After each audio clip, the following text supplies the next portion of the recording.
Commons are the most neglected spaces. In India, the ecological commons constitute something like 25% of land mass. That's some 200 million acres of land, bigger than Kenya, the geographical Kenya. That's the kind of a land which is suffering because of the attention neglect in policy spaces, in purposeful investment spaces. But if they're focused and see that these lands have the tenure in the name of the local village, people invest their energies, invest their futures in safeguarding it. In the absence of the tenure or the attention, they would tend to get neglected more and more, and the land use would change to suboptimal purposes. That is the whole piece on commons as such, the ecological commons. But if you see, the whole underpinnings of commons is the self-regulatory aspect of it.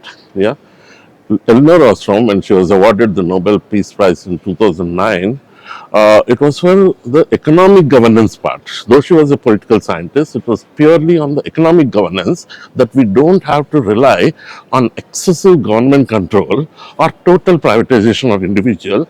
There are several spaces in which is the bedrock on which human society survives, democracy survive. So you have these village republics in ecological common, but you can have this for managing your apartments, your welfare associations in a housing society. Those are also commons. Your municipalities are commons in a way that it's not government or it's not individuals, it is the collective spaces. That is primarily or fundamentally important for entire democratic functioning, be it schooling or education or health functioning. So that's the power and potential of commons, which we feel needs to be emphasized, brought to surface, and the story told over and over again, because in this mad rush, we are eroding what is otherwise commonly held.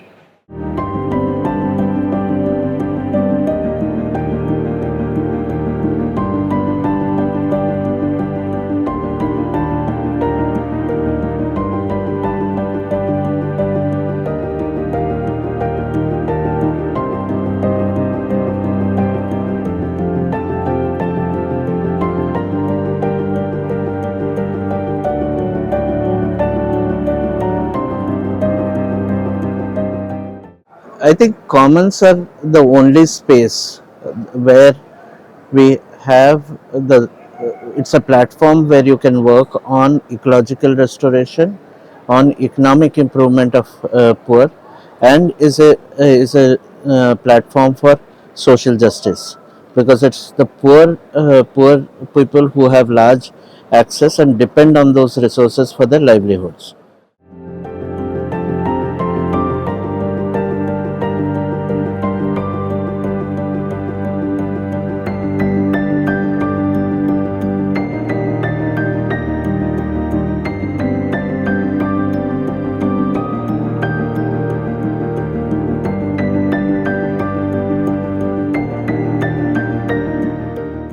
We wanted to bring out this report to show how communities across the country have been managing their commons, and to create an awareness so that people understand the different types of commons and different governance regime that exists, the judicial promulgations that are there regarding commons, and why gram sabhas and village communities across locations should protect and conserve these commons.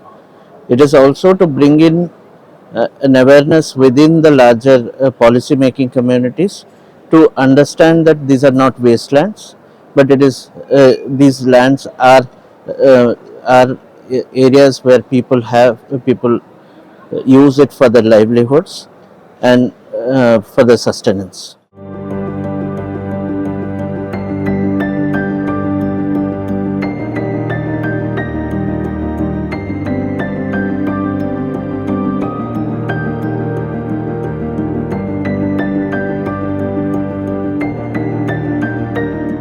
I think valuation of this commons is only a means to explain to different people why these lands are valuable. the valuation is actually done to understand the ecological services that these lands or these resources provide, but it is more of a tool actually to engage with different stakeholders to say these lands are valuable.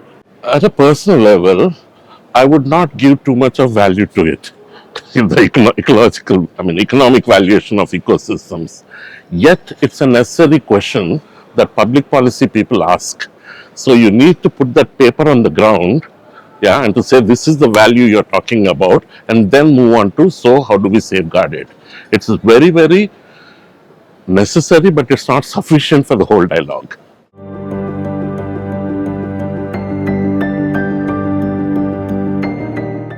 I think one of the main things that here is not necessarily about not understanding commons, but also not being able to connect many languages of the commons with the word commons. So actually, most people, and especially people who are dependent on the commons, who have conceptually understood commons, or are, whether it's in urban areas or rural areas, or understand it as knowledge commons, or people who understand collective action, they do understand the idea of commons and commoning. It may be different languages, different idioms, different ways of visualizing it.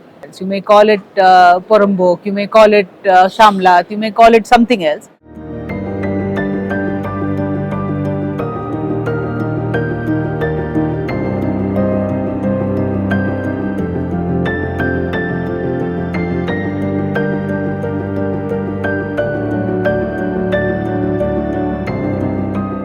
See, I think we need to see commons more as an approach and philosophy, and it's not just the physical commons. It's how you approach the world. It's a worldview in many ways, and I think more and more when the world is getting individualistic, there is less and less belief in the idea of collective action, more distance from each other, so from human to human or human to nature, and all of it.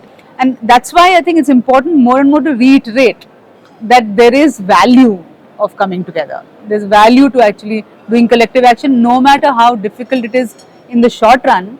The gains can be very, very visible in the long run.